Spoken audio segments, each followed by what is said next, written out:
So the fertilizer industry, when it was originally sort of developing, what they found that is when you concentrate fertilizer, it turns into a salt, right? Nobody wants to be shipping water. Okay, water's the worst thing to ship. So what you do is you concentrate it into granulars. But when you concentrate it, you end up generating a salt. Now you're throwing these salts on our soils. And the salts aren't the best thing for the soil. You'll have different arguments on what's good and what's bad. And it all depends upon the crop. It depends upon your soil, the weather you're in. And that's why farmers use all different types of fertilizers. It was designed to be for shipping and logistics purposes and to have a centralized facility that allows you to produce this material and then ship it.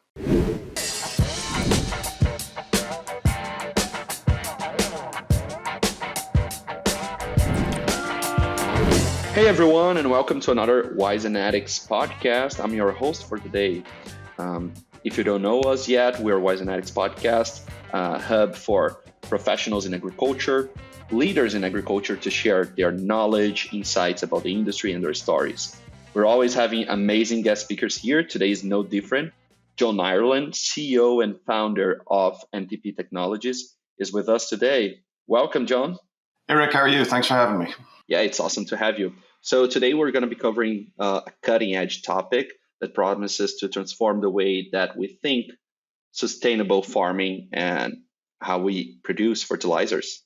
John is going to be sharing a lot of his background here with us and the work that he is doing at NTP. And he has his background on biochemical engineering. He has experience working in different startups. And today we're going to be discussing his work on using the use of plasma technology to create nitrogen-enriched solutions for farmers. If you're not subscribed to the podcast yet, make sure to find the subscribe button, hit there, so you can be updated on the latest things that we are doing here, all the content and amazing people we are having on a podcast.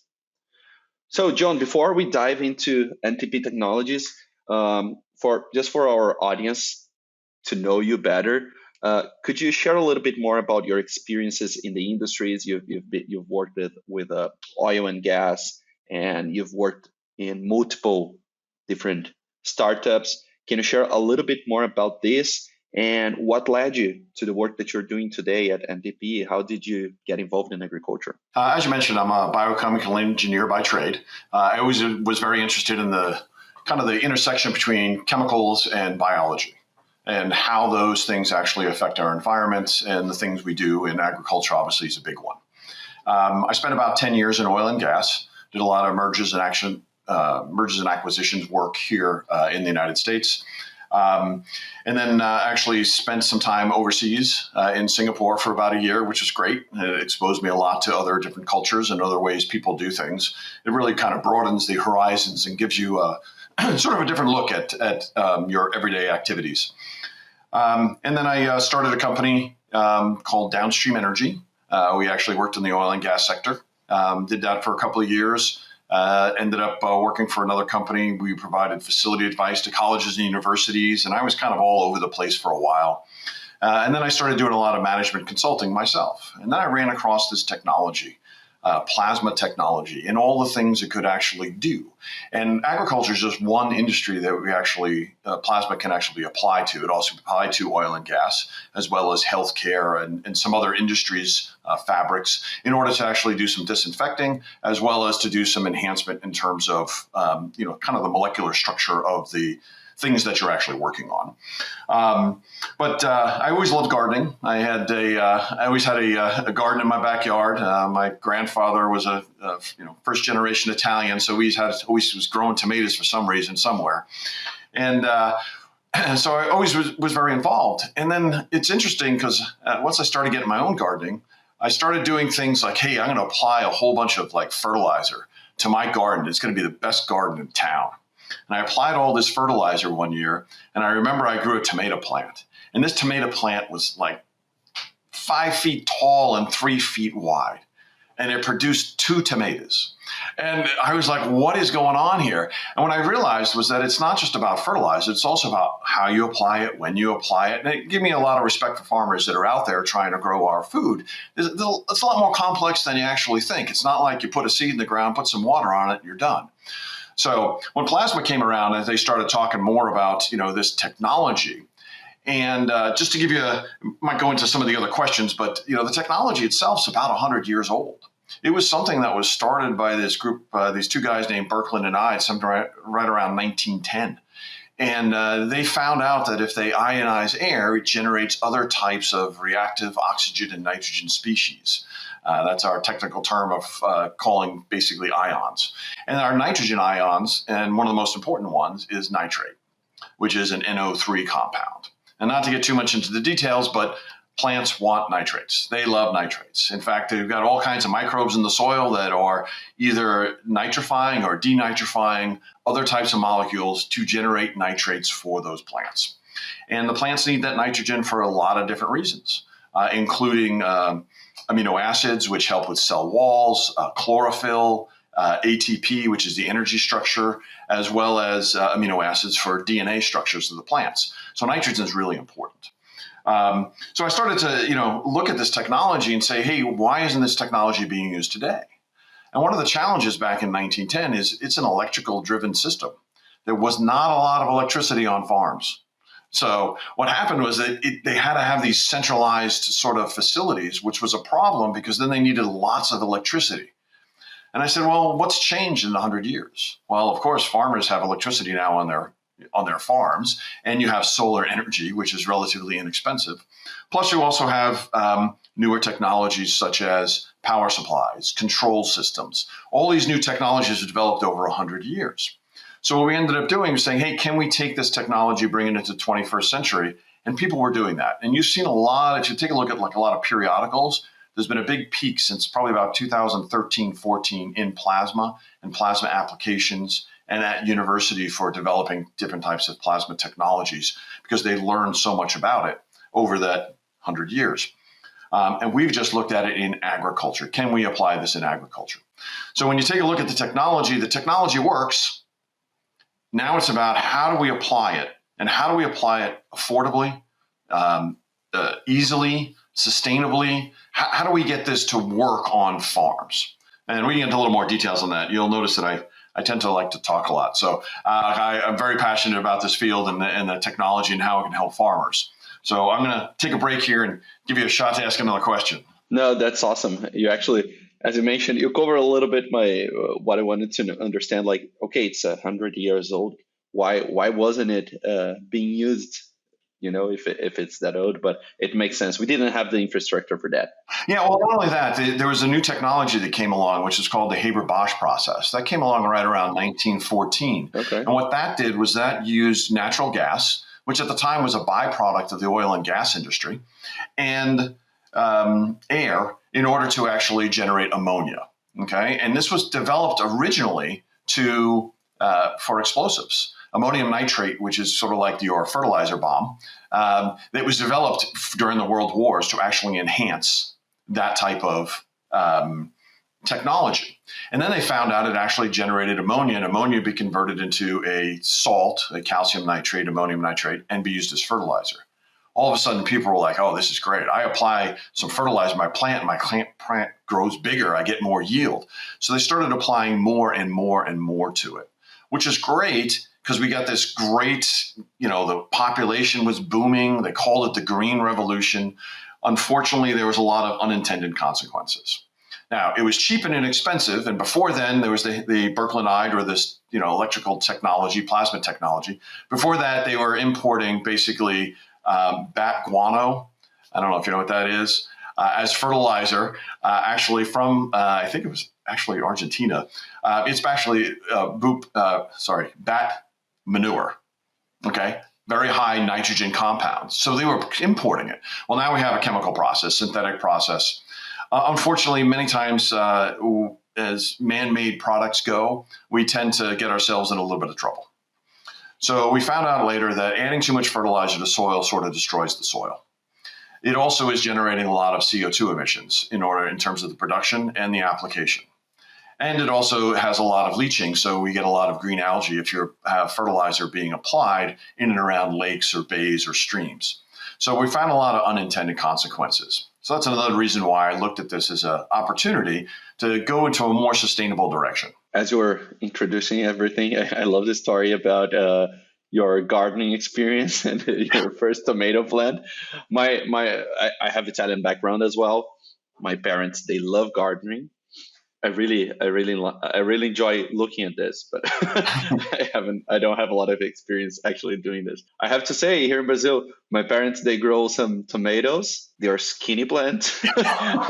They are tied to some sticks just so they can grow like vertically, but they grow some beautiful tomatoes. They are some of the best tasting tomatoes. I was talking to somebody the other day about, just our food system in general, and you find out that the ugly fruits and vegetables taste great. The ones that have been engineered to look perfect on the shelves, they don't have a lot of flavor to them. They look great, but they don't really add a lot of value to your food system, right? And they're usually lacking in nutrients. One of the big ones is the strawberry. If you get actually naturally grown strawberries and you cut one open, the inside of a strawberry is very, very red.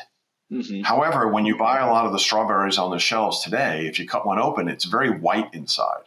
And that's because it's been grown to be a beautiful looking tomato, but not necessarily a very nutritious or tasty, strawberry, a very tasty strawberry. So it's very interesting. I don't want to offend anyone. Please don't feel offended if you're in the United States, but my experiences eating fruit there were not that pleasant as eating fruit in Brazil. Like a lot of, really beautiful fruits and everything, but lots of times, I think it depends a lot where you buy them as well. Yep. But a lot of times, they just were tasteless, Yes. And there's actually a startup here in Brazil. I forgot.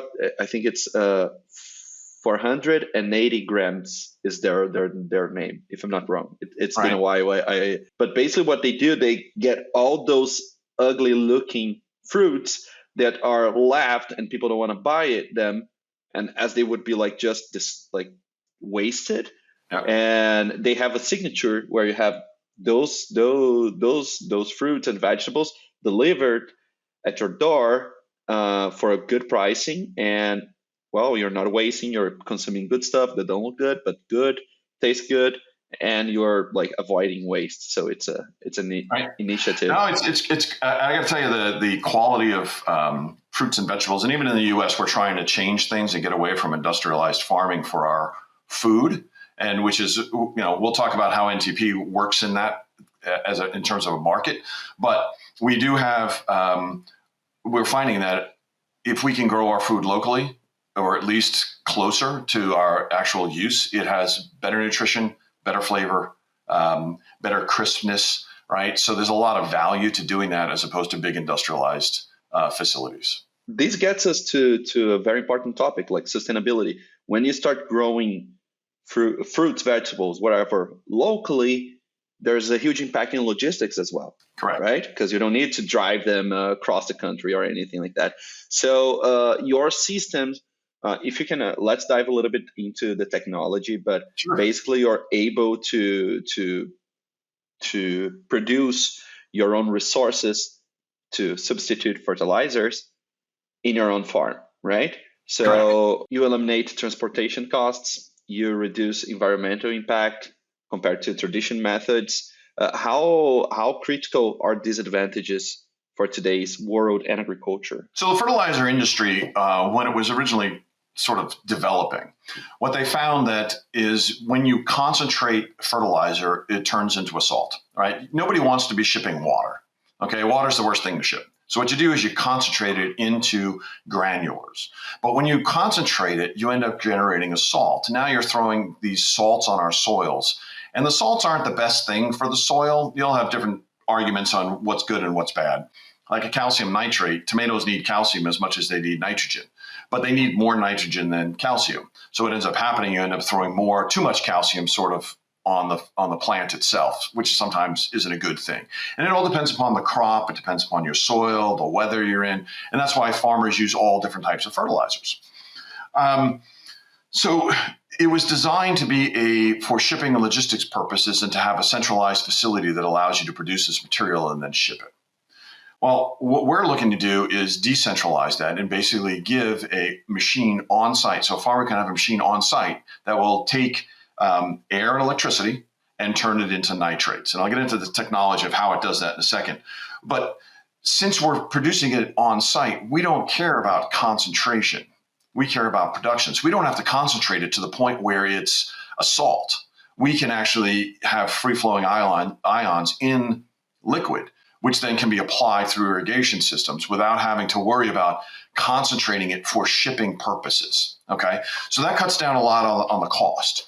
But you got to remember the other thing we're actually doing, and we can talk about unit economics later, but we're taking an operating cost of buying fertilizer every single year, okay, and not knowing necessarily what the cost is going to be next year. And there's been a lot of price volatility because it is tied to the cost of natural gas that we're turning into a capital expense, sort of like your solar, right? You can buy a machine, amortize it over a bunch of years, and know exactly what your cost is going to be.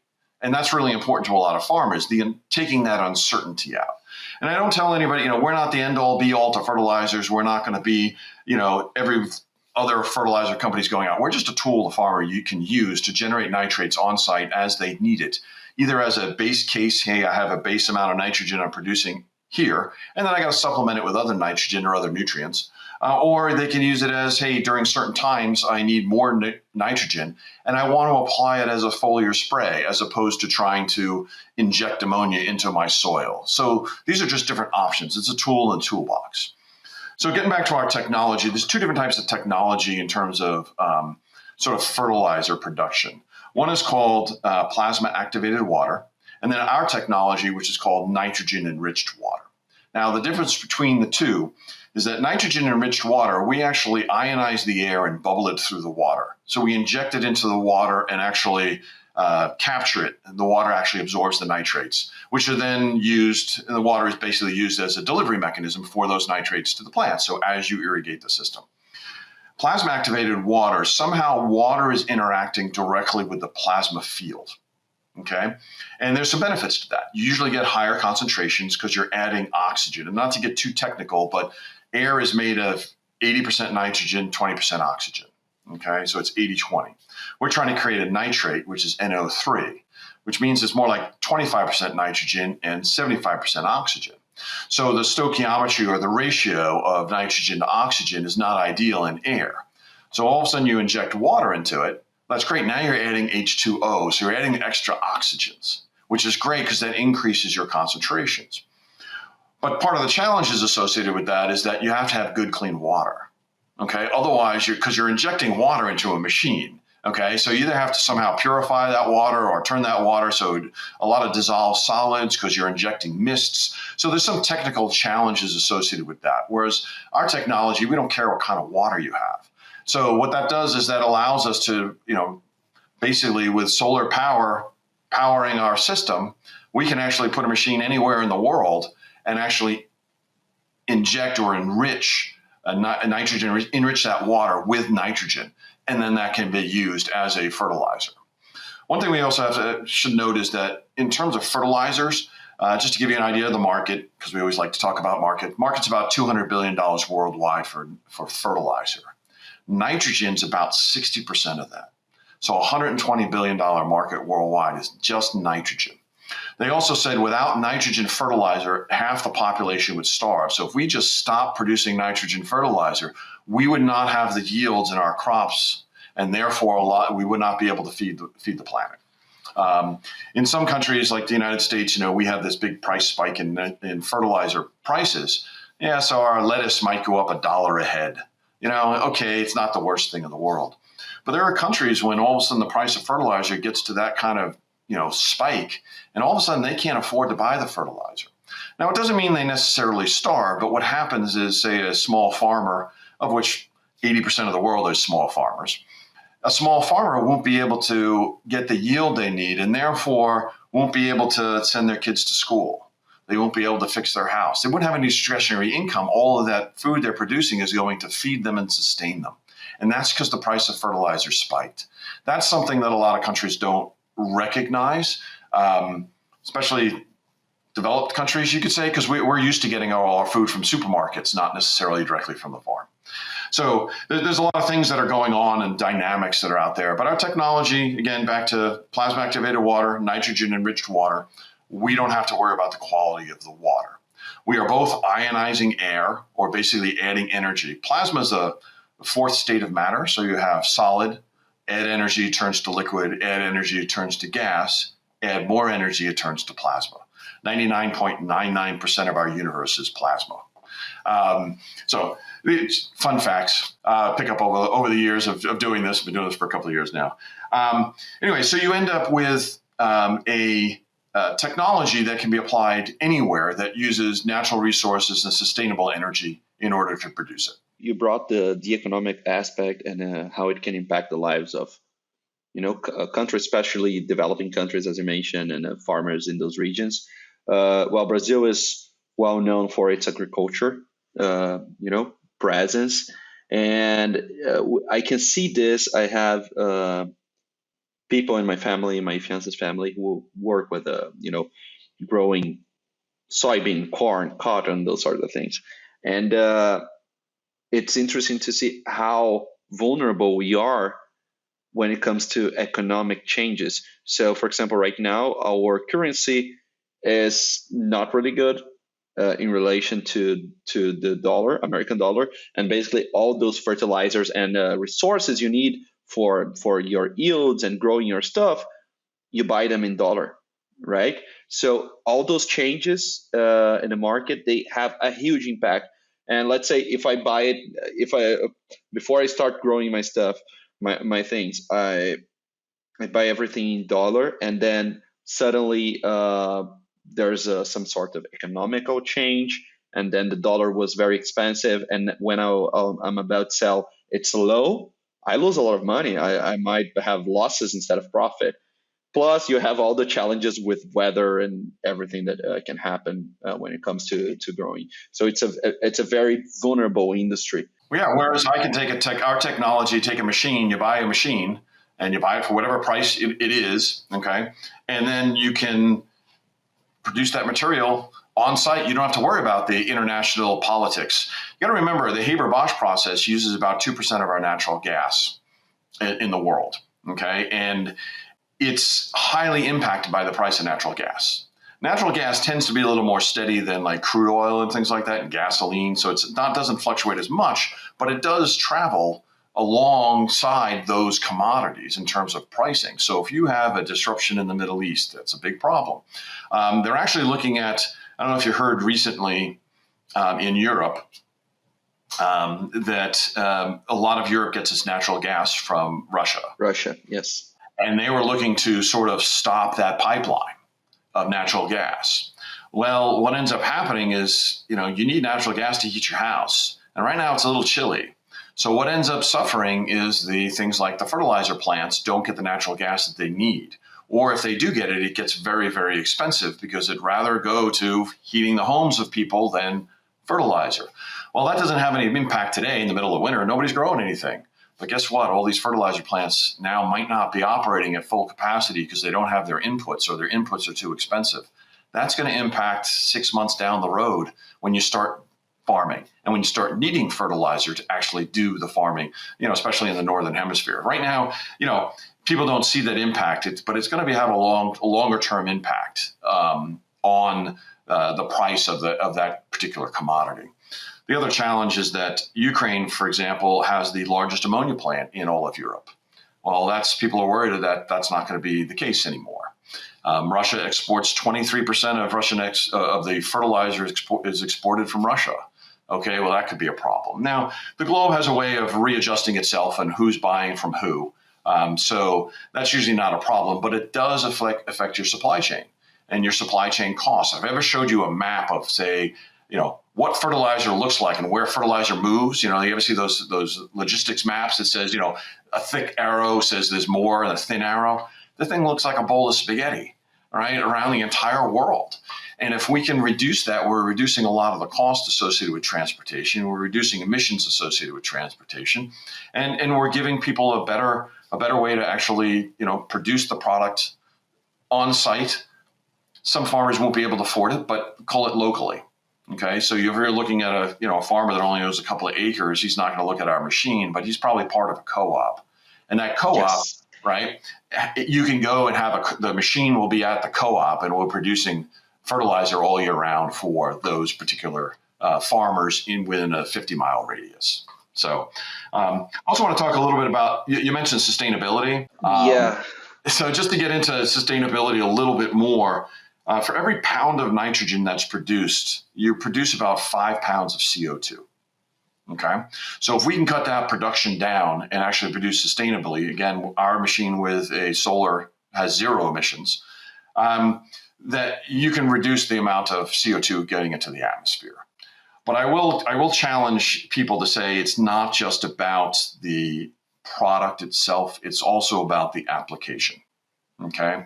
And I'll talk a little bit about this.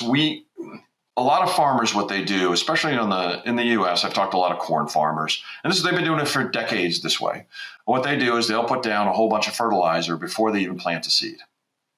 And then and if it rains, by the way, a bunch of fertilizer gets washed away. Okay. Yes. So, and then what they'll do, they'll plant the seed, and as the crop gets to be, maybe 2 or 3 inches tall, they'll add another 100 pounds of fertilizer. This is per acre. And then if it rains again, well, a lot of it gets washed away. But they know that at the beginning, I started with a certain amount of nitrogen in my soil. And at the end, I want to have about the same amount of nitrogen in my soil.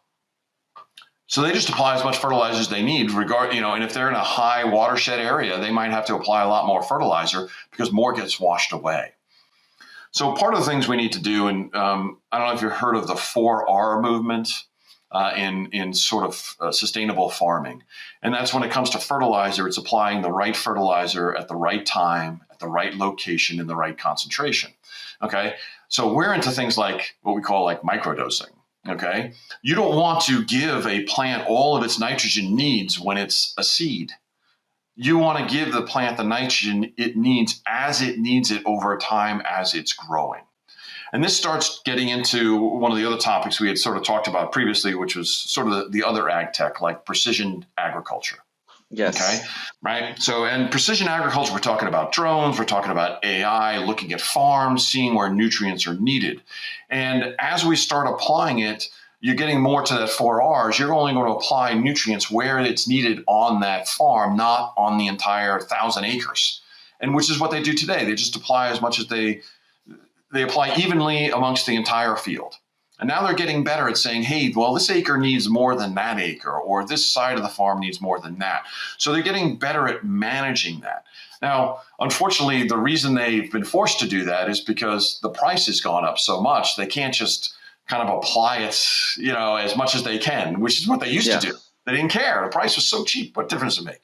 Well, now it's getting expensive, a little more expensive. They're saying, hey, where can we cut costs? Where can we do better? And this is one of the areas that they're actually starting to do better is precision technology, precision agriculture, regenerative agriculture. There's a couple of, and again, like I said, we're just a tool. Okay, all these other things, 4Rs, regenerative agriculture, biologicals, no-till farming, cover crops, all these things are great methods and they don't apply to every farm. But farmers should be looking at these and saying, hey, how would this apply to my farm and do I get some benefit out of it? And I always kind of equate it to the solar market. People are very familiar with solar nowadays. You're not going to put solar in your house if your house is in the middle of the forest. Okay, it really doesn't have that. And there are plenty of houses in the forest. But on the other hand, you're not also going to produce, put windmills necessarily at the bottom of a valley, right? So, a lot of sun in the valley, but there's no wind. So it's where it actually applies the most and the application. So I encourage farmers to say, not just taking a look at your inputs, but actually how you're applying those inputs and what benefits are you trying to sort of affect on your crop in order to get the yields that you're actually looking for. And also be a good, steward of the land. You don't want to inject so much junk into your land that it goes from a soil, which is rich in microbes and rich in nutrients, to dirt, which is just sort of like sand, where everything sort of washes through. I get very excited with this sort of conversations, John, because I don't know, every day we are bombarded by, all sorts of bad news and things that can drive us to think, hey, the future is terrible. We are all lost. It's the end of society. But yeah, I think just because those sort of catastrophic news, they call our attention and everyone looks at them. But it's really good to have these sort of conversations and see how much is done in order to improve the way we do things, how we're living, move towards a more sustainable future. I've been having conversations with other startups or with other professionals, and there's a lot going on. That's a very nice thing. Still, it's everything. Like, you guys have your solution. You say, hey, it's just a tool. Okay, I agree, but at the same time, there is a potential for us to start a change here that will have a huge impact in the future on how we do things, and a great impact, right? Solving at least reducing lots of the problems we have with carbon emissions and all the rest. But it's a very new thing. And as new things in the industry, you might have some, what's the best word to put this? But I don't know how they are adopted and received by farmers and people. And adoption's really big in terms of new technology. Okay, but how is the reaction? What's the reaction of farmers? Their initial reaction Sure. when you share your technology? Yep. So I'm going to talk a little bit about unit economics first. Okay. And because a lot of people are really focused on, economics. Does it make sense? Is this something that can help me save money? Okay. So you got to understand the economics about it. So, for example, we're designing a machine right now that costs about $40,000. I'll use US dollars, but $40,000. The machine lasts 10 years, probably lasts longer, but you're going to amortize the cost of that machine over 10 years. So it's going to cost you about $4,000 a year to own this machine. It will produce about 2,000 pounds of nitrogen. So that's about $2 per pound of nitrogen. To take a look at the economics associated with, farmers, if you went out to your local hardware store and bought fertilizer, it would cost you somewhere between $15 and $16 a pound. And the reason that is because there's, you're buying retail, right? You're buying the supply chain. You got all these people in the middle getting it to the store, etc. If you buy wholesale, say you're an indoor farmer, and a lot of indoor farmers buy this way, they buy a pallet of fertilizer. It's bagged fertilizer, probably, 50, 25 pound bags on a pallet. They're probably paying $6 to $8 a pound. So we're producing at $2 a pound. That's awesome for those types of farmers. Now, consumers like you are not going to pay $40,000 a machine for one bag of fertilizer. That's not going to happen. You don't need 2,000 pounds. But those initial indoor growers and the people who are buying palletized fertilizer because of their size of their farm, this should probably be very economical for them. However, when you get to the people who have 10,000 acres and are buying it by the rail car, they're probably paying like 60 to 80 cents a pound. Okay, so I'm not sure we can impact them as much in terms of cost consciousness. However, we did talk to a farmer in Southern California. He buys 400,000 pounds of nitrogen a year, a very big farm. And I said, look, I can't compete on price. And he said, that's okay. He says, we have pepper plants. We use drip irrigation for our pepper plants. We grow them all year round. We don't like the fact that we're adding salt to our soils. Not only that, when we add a salt-based fertilizer into those lines, we have to flush the lines out, because if they tend to precipitate, those salts precipitate out of solution, you end up with clogged lines. Then we have to flush the lines again. So we're adding salt to our system. He says, so all those things are bad things. And it sounds like your solution will help us not add salts. We don't have to flush our lines. Yeah, it might be a little more expensive, but we're growing pepper plants. Pepper plants tend to have a little bit more value to them in terms of like profit per acre. So we can spend twice as much on fertilizer because it's still only maybe a percentage or 2%, but we become better stewards of our land. We have less labor that's involved in terms of flushing lines, things like that. So it still might apply to those types of farmers. Now, one of the things I will say in terms of, like you talked about adoption rates, I go back again to solar because we've seen that in our lifetime, how that has progressed. The actual efficiency of a solar panel hasn't gotten so great that all of a sudden it makes sense for everybody. What has happened was that the technology innovation around the solar panel has increased to the point where instead of taking a week to add solar panels to your facility, it takes an afternoon. Right? And that's because you have quick connects. That's because you have things that snap together. That's because you have, right? So all those, it has nothing to do with the actual solar efficiency of that panel. It has to do with the technology around it. We sort of see the same thing happening in this industry, that as the industry and plasma industry starts to grow, and there's a couple of other companies, we're not the only one looking at this, and everybody has a slightly different approach or a different kind of market they're looking at. As that technology starts to develop, you will see innovations around it, whether it's typical economies of scale. All of a sudden, if I can get my cost of my machine from $40,000 down to $20,000, now all of a sudden it's not $2 a pound, it's $1 a pound. Okay, what if I scale my machine and say, hey, you have a facility that you need 10,000 pounds a year?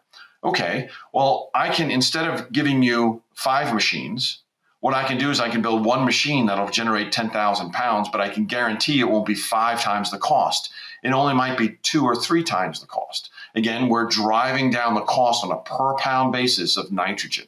That allows us to open our technology up to more and more markets. So those people who are buying at $1 a pound, now all of a sudden this technology might make sense to them. Maybe not today, but in 5 years from now, it might make sense because we've gotten better at dropping the cost on a per pound basis of nitrogen as it's being produced on the farm. That makes a lot of sense. I loved it. So it's very exciting. It's very exciting, and I really hope we can get to the point where we have this, the technology evolving, you're reducing the price of cost because of all the industry around it, and more farmers using those sort of technologies and a better environment at the end of the day. So that's a very interesting thing. Now, John, we're getting to the end of our conversation here. It's been great, but I wanted to learn a little bit more about your perspective on education and thought leadership. We're talking about, even though you're not getting to the weeds in terms of technical aspects, we're talking about technical things here, about how nitrogen and oxygen and everything works and soil. It's science. How do you see the importance of this educational approach when you're communicating in this industry? We've seen across lots of different industries. I don't know, in the from the 80s, probably even earlier, the growth of the advertising aspect, right? So you have the product, you do a lot of advertising, you want to sell. Of course, everyone wants to sell their products, make profit. There's no problem about it. But in the past few years, we've seen a rise on the interest on more valuable content, not just about companies trying to push a specific product, but actually showing their expertise, building their authority in the industry, showing their knowledge, right? You're convincing people that will probably, they will be convinced by trials, by numbers, by economic aspects, and real impact. So all this talk that I did is to ask you, how do you see the importance of more educational conversations like we're having, thought leadership, and how do you guys implement those sort of strategies into your communication? All right. So just to break down a couple of those different points. One is every crop is different. Every farm is different. Every soil is different. Weather is different. So many things are different that there's a lot of variables you have to take into consideration. And that's the reason why there's lots of different types of fertilizers out there. That's why there's a lot of different types of farming technologies that are out there, et cetera. The more you learn about them, not just about the technologies that are out there, but how they actually apply to your particular farm and how they can be implemented and applied at your farm is very important. The more education you get, the better off you are. But the more studies that we do, so for example, if I take a technology and say, hey, it works great on tomatoes, it might not work great on corn. And it might not be that the technology doesn't work, it's just not as easy to apply. Why? Because tomatoes usually have some sort of irrigation system, whereas corn might not. So therefore, our technology might not be the best one because we needed some type of irrigation system for corn that doesn't really necessarily apply as well. Okay, but for those pepper plants we talked about before, it definitely applies. So learning about that's going to be really important. Farmers are also, we always tell people that farmers have 40 opportunities to make money, right? 40 years. And every year I grow a crop. I got 40 years to make money. I don't want to mess it up. One mess up is going to be tough for me to recover. It might take me 5 years to recover one kind of screw up. So they're very, very careful about what they do. Do the testing, But also take a shot. You've got 100 acres, take an acre and see if an acre works with the new technology, right? And do a lot of comparisons and read a lot of literature, because you might be comparing something that you're doing at your farm, and it might not be perfectly or exactly what somebody else is doing, but they'd learn a lot from you. And it's also, farming has always been a very community-based type activity, in the sense that the competitiveness of growing was never really against your neighbor, right? So you have a farm next door to you, you tell them, hey, this is what I did last year. And they'd say, what are you planting this year? I'm planting this because of this or that. And they learn a lot from each other. And unfortunately, and this happened, I would say, mostly in the vertical farming market, was that they ended up relying so much on technology and patents to increase their value that they didn't share information with anybody else. And what ended up happening is everybody reinvented the wheel. First of all, we already had a wheel, okay? And now everybody's reinventing the wheel and not telling anybody else how they're reinventing the wheel. So we have dozens of people that have put so much money into reinventing a wheel that really didn't do that much, because we already had a pretty good wheel. So I would just say, just be careful of, people that are out there that are selling you things. Do a lot of testing, do a lot of trials. Be wary though that, nothing's for free. Okay. We're out there trying to do pilots and trials. And if we could do what we call a paid pilot, we're not looking to make money off it. We just don't want to lose a lot of money, and it benefits both of us. So if you're willing to test these things out, that's awesome. If you could, supply some capital in order to maybe get some of us out there and, buy a machine, we're willing to work with you and say, hey, kind of put some money up front. If it works out, we'll take it off the price of the machine that you buy, or something like that. Work with the people and the new technology people that are out there. You'll learn a lot. Share that information with others. Do your research. Really important. That's awesome. John, thank you so much for all the great insights. It was an amazing conversation. I genuinely loved it. And I'm sure that all the listeners are also very engaged at this moment with all this great content you brought to us. So if our listeners want to connect with you or learn more about NTP Technologies, what are the best channels for them to reach out? If you go to our website, ntptechnologies.com, there's a lot of information up there. We've posted some papers, some academic papers on the technology itself, so you can read about that, how it impacts. We have posted a couple of things on sustainability and how it impacts in terms of emissions and things like that. We also added a little AI assistant in the lower right, so you can ask it questions specifically about the topics we taught it, which is about nitrogen plasma. Don't go in there and ask it about whether or not TikTok's going to make it in the U.S. or not. I don't think it'll have the answer for you. So NTP Technologies. You can also there is a contact form there, or you can email me at info@ntptechnologies.com. That's another way to do it. We're also going to be at a couple of conferences here and there. Hopefully we'll be able to get posted on the website, but you can always just reach out. I try and pretty diligent about trying to get back to people, because it is right now, we are not only developing the technology, but it is about education. And the more people I can talk to about it, that's why we're doing podcasts, the more people will at least have an understanding about the technology and maybe want to learn a little bit more, because we might not have a direct impact on them today, but as we build our company and as we build the technology, you might see more of us in the future. And if you already have some base content and some basis of knowledge of what's going on, you'll just be, we'll all be better off. That's perfect. John, thank you so much for your time, for sharing all of that with our audience. I learned a lot, and I'm sure they did as well. And for our audience that was listening until now, you see what we are covering here. There's a lot of cool stuff for us to learn and improve the way we're doing things. So make sure to tune in, subscribe, and I hope to see you all on our next episode. Thank you, and until next time.